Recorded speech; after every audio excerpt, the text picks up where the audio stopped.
Hello, everybody. Last time we talked about demand, and now we're talking about supply, the other side of the equation. This one tends to be a little bit trickier for people to wrap their minds around because with supply, we're talking about production, we're talking about selling. The demand was talking about buying, right? Demand is easy for you to figure out because you're a demander, you're a buyer. But not everybody is going to be a supplier. Not everybody sells or produces. But the key that you want to think about here when we're dealing with supply is always take into consideration, is this going to make me more of a profit or less of a profit? If I'm somebody who's selling something, if I'm producing something, am I going to make more money or less money? And largely that's going to determine what's going on with supply. Now we have our quantity and price, just like what we did with the demand graph, and this is going to be our supply curve. You'll notice that the supply curve is upward sloping, and the reason is because there's a positive direct relationship between the price and the quantity. If the price is higher, I, as a supplier, am going to be willing to produce more of it, sell more of it. Now, it's important here to take the supply by itself. People always try to put demand into this also, and they say, well, if the price is higher, then if it gets too high, I won't be able to sell as much. Well, yeah, but that's on the demand. That's if we're drawing demand into it. Forget demand. We're just dealing with supply. So think of it in terms of if we're just dealing with supply, just selling, if the price is going to be higher, you are willing to sell more. The higher the price, the more you're willing to sell, because when the price goes up, you're going to make more money, more profit on each one of the things that you're selling, right? So if I'm producing, I don't know, pens, and it costs me 1 cent to make a pen, and I can sell the pen for 5 cents, I make 4 cents profit, right? But what if the price goes up to 20 cents? Well, it's still costing me only 1 cent to make the pen, but now I can sell it for 19 cents. Well, if I can make that much more profit for selling the pen, heck yeah, I'm going to make a lot more of them, okay? So as price increases, the willingness to sell is going to increase dramatically. So when price increases, the quantity supplied increases. So that's the law of supply. The higher the price, the more I'm willing to sell. Okay, so this is what we got right here. Now, this works a whole lot like what demand did. Now, one of the things that we said is, well, when demand increases, what happens? It shifts right. Well, supply is working the same way. If supply increases, it's a shift to the right. You have a line over there. Let's see what happens. Well, let's say that if I sell a product for $1 per unit, originally on our supply curve, I am willing to sell 5 of those per week. But when my supply shifts to the right for whatever reason, now I'm going to be willing to sell 10 of those per week. Right? So the supply curve has shifted to the right. I'm willing to sell greater quantities at each one of the prices than what I did before. Right? So if we were to dot all the way along here, you'll notice the quantities are going to be a whole lot bigger on this one, the S2 curve, than what they are on the S1 curve. Supply has shifted to the right. Okay, and similarly, if supply has shifted left, that's going to be a decrease in supply. All right, so if you look at our new supply curve over there, S3, well, now at $1 per unit, I'm only willing to sell 1 of those per week. Okay, so supply has decreased when it has shifted to the left. Now, much like what we saw with demand, if the only thing we do is change the price, then we only move along the line. We say that the quantity supplied has changed, but supply itself has not moved. Okay, so let's say that, let's see here. Let's just say this is 2. We'll dot over to our original supply curve. All right. So if we move from $1 to $2 on our original supply curve right here, the only thing we did was move from this point on the line over to this point on the line. All right, we traveled along the line, we changed the quantity supplied, but supply itself did not change because when we moved from here to here, the line, this guy didn't move. It's only if the line shifts, right, when it went over here to S2 or when it went over here to S3, that supply itself has changed, okay? So, what causes supply to shift? Well, we've got ourselves an acronym again, much like we did much like what we did with demand. And the acronym this time is called RePigs. It's a silly name, but there's a whole lot of things that go into this. So the R is related to goods again. Now you'll recall that we had related goods with demand. And we've got it again here, substitute goods and complementary goods. The difference here with the supply is that we're dealing with substitute goods in production and complementary goods in production. Forget about buying, okay? So a substitute good in production is going to be something you could produce in place of something else, using pretty much the same resources. So let's say that I make wooden chairs. Would be a substitute good for wooden chairs. How about wooden tables? Okay? Now you think, well, a chair is not a table. We don't care. What we're looking at is what goes into the chair and the table. The resources that I use to build a chair, I can fairly easily switch over to making a table. I'm using the same wood, the same laborers, the same carpentry skills, right? It's not that big of a deal to go from chairs to tables, okay? So if the price on chairs is decreasing, it's going down, then I have an incentive now to produce more tables instead. I can make more money off the tables than what I can on the chairs, so my supply for tables is going to shift to the right. Okay? A complementary good in production is going to be a good that tends to get produced at the same time as something else.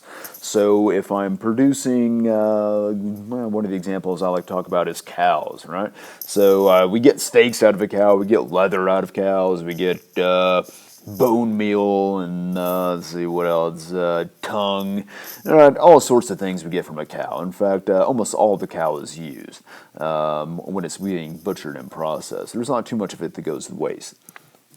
Well, let's say that the price goes up on steaks.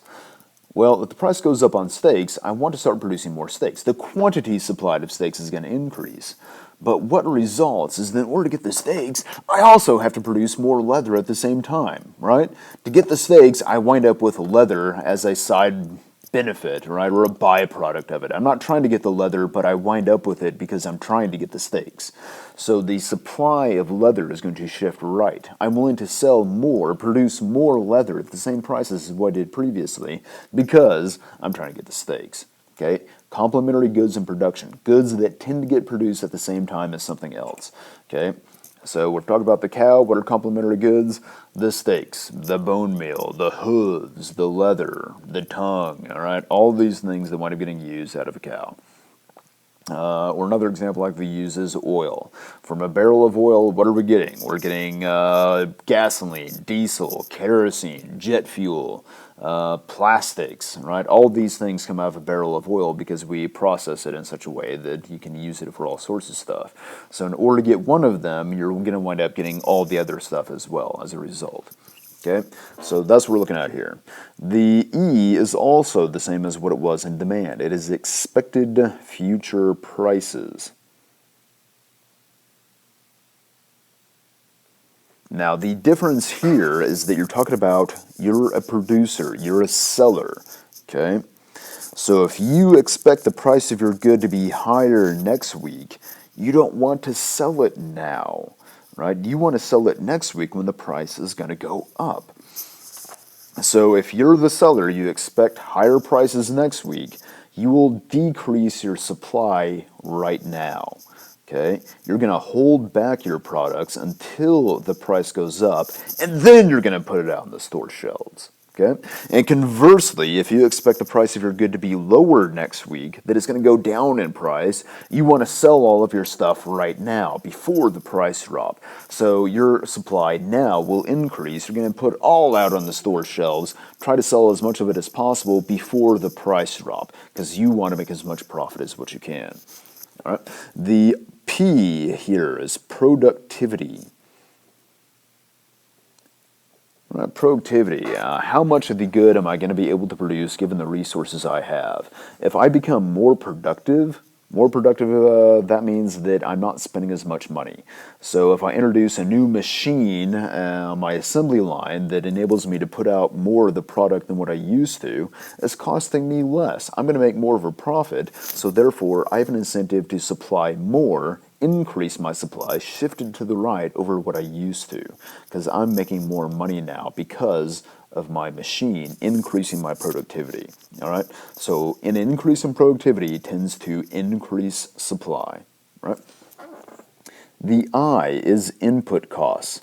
And an input cost is going to be anything that goes into the production of my good.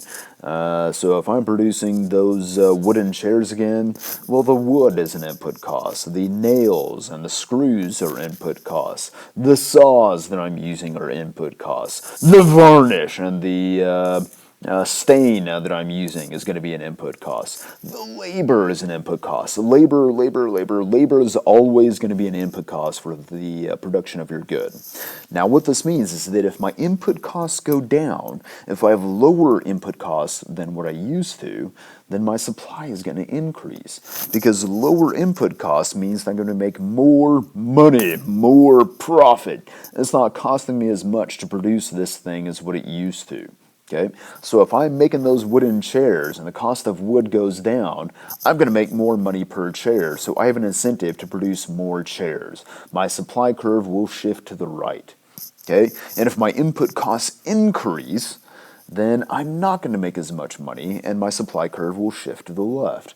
So if I'm making those chairs and the price for the wood increases dramatically, then I'm not making as much money per chair. I don't have an incentive to make as much. My supply curve shifts to the left. Okay?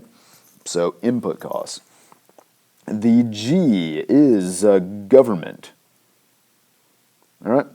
Government. And there are three things that go into the government here. We got taxes, regulations, and subsidies.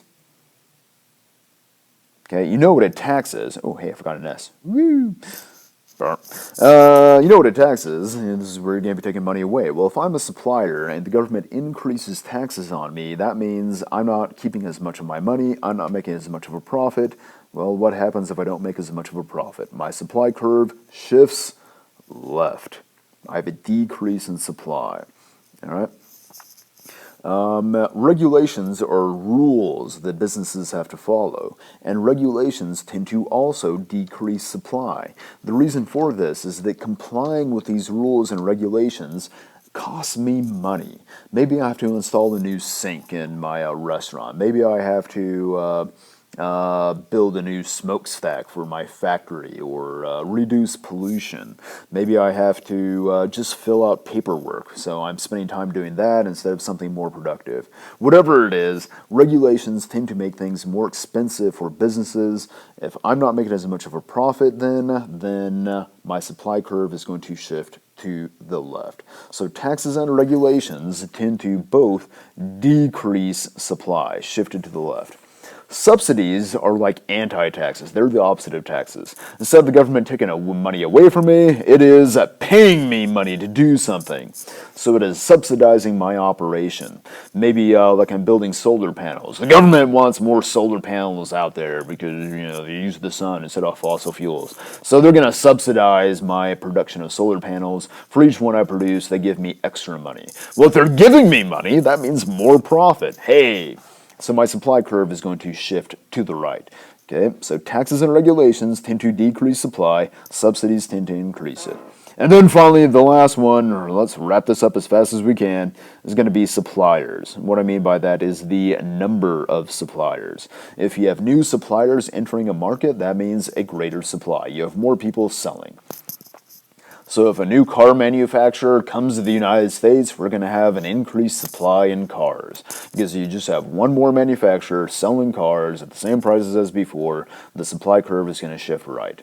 Okay? If somebody goes out of business, like back when Circuit City went bankrupt and they liquidated and ceased to exist, there was a decrease in the supply of electronic goods out there.